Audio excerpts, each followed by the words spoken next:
बक्सर जिला के ब्रह्मपुर विधानसभा चक्की प्रखंड में अभी मौजूद हूँ।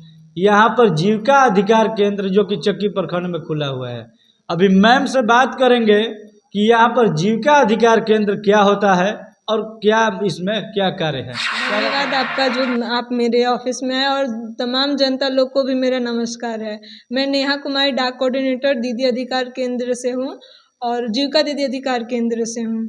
जीविका अधिकार केंद्र जो कि चक्की प्रखंड में आप लोगों का इतना बढ़िया बिहार सरकार द्वारा चमचमाती हुई ऑफिस मिल गया है, इस ऑफिस में आप लोगों का कार्य क्या है?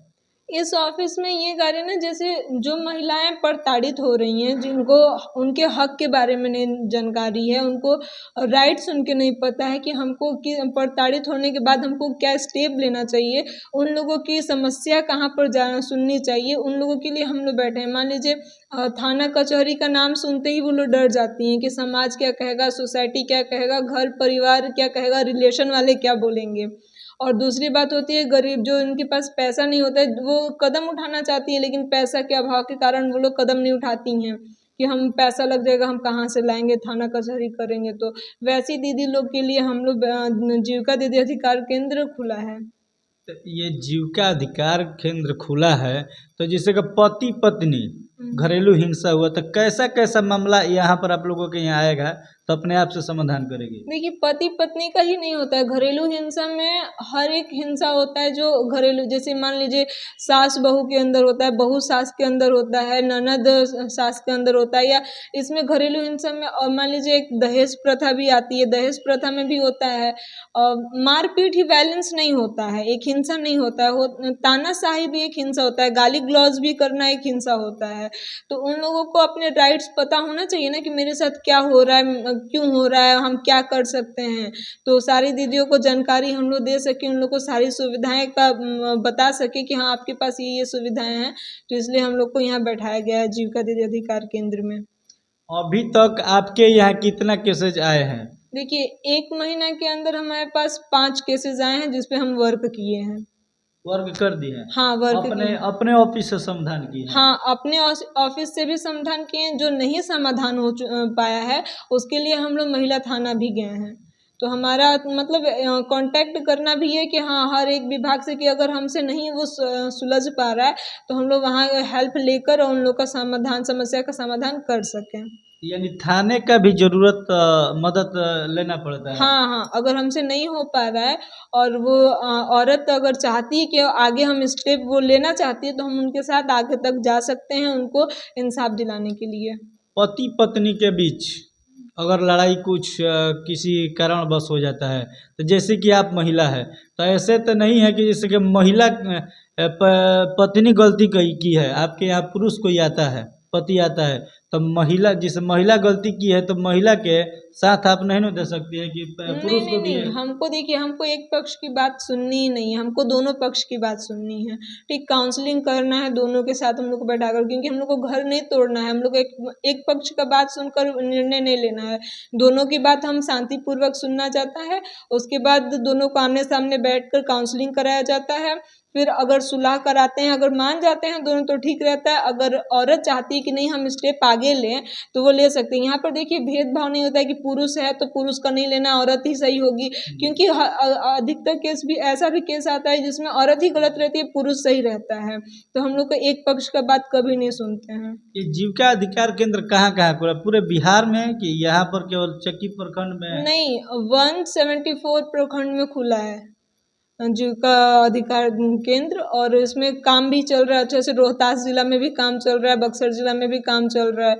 हमारे सीसी सर हैं अनुपम सर, वो देखते हैं रोहतास जिला और बक्सर जिला का। अभी तो हमको नॉलेज ज़्यादातर नहीं है इसके लिए, लेकिन जितना है इतना हम बता सकते हैं आपको। क्या कहिएगा जो कि अभी वर्तमान में इस थोड़ा दिखाइए कैमरा पर्सन कि न दहेज की मांग करो और न दहेज ही लेना तुम, ये भी एक ये भी एक तरह की हिंसा, इससे बच के रहना तुम, हिंसा के प्रकार पहचाने और उनका प्रतिकार करें, जीविका दीदी के साथ मिलकर आओ हम दमदार बने। ये स्लोगन का थोड़ा विस्तार से बताइए कि यहाँ पर जो लिखा हुआ है दहेज न लेना और न देना, ये कहाँ तक? देखिए, दहेज जो मांग करता है वही गुनहगार नहीं होता है, जो देता है वो भी गुनहगार उतना ही भागीदारी होता है। तो इसलिए अगर आप दे रहे हैं, मान लीजिए अगर शादी कर रहे हो तो खुशी से अगर अपनी लड़की को कुछ दे रहे हो तो उसमें कोई वो रोक टोक नहीं है। अगर आप ये प्रेशर बनाकर लिया जा रहा है कि नहीं हम आपकी लड़की को मतलब खुश नहीं रखेंगे, मारेंगे पीटेंगे, जो भी है शादी के बाद वो लोग करते हैं कि अपनी घर पे ये डिमांड करो, तो वो चीज़ भी एक होता है। अगर माँ बाप मजबूरी में आकर उन लोग का डिमांड पूरा भी कर रहे हैं शादी के बाद, तो वो भी एक तरह का हिंसा है, क्योंकि आपके पास है, पता है, आपको पूरे समाज को पता है कि दहेज एक प्रकार का हिंसा है। उस पे आप हेल्पलाइन नंबर भी है, या आप उस पे उनको जेल भी करवा सकते हैं, उनका जुर्माना भी फिक्स किया गया है कानूनी प्रावधान में। तो ये चीज़ जानकारी होते हुए भी लोग मतलब दहेज लेन देन का वो करते हैं। जो गरीब औरतें होती हैं उन लोग को बहुत ज़्यादा इस सब का कष्ट सहना पड़ता है, तानाबाजी सहना पड़ता है, बहुत सारे गाली गलौज सुनना पड़ता है कि तुम्हारे मायके वाले ने क्या दिया है, यहाँ मतलब दहेज इतना नहीं मिला है, और जिसको ज़्यादा मिलता है उसको ज़्यादा अहमियत दिया जाता है। तो दहेज एक तरह का बहुत बड़ा वो है, समस्या है। तो दहेज प्रथा को कम करना चाहिए समाज में। आप अभी चक्की प्रखंड का ही केवल समस्या का समाधान कर सकते हैं? हाँ, चक्की प्रखंड में हमारा है, ऐसे जितने भी प्रखंड हैं उसमें दीदी लोग बैठ रही हैं, दीदी अधिकार केंद्र में, और यहाँ पर तो हम भी बैठ रहे हैं चक्की। यहाँ आने के लिए कोई नंबर है, संपर्क कैसे होगा आपके?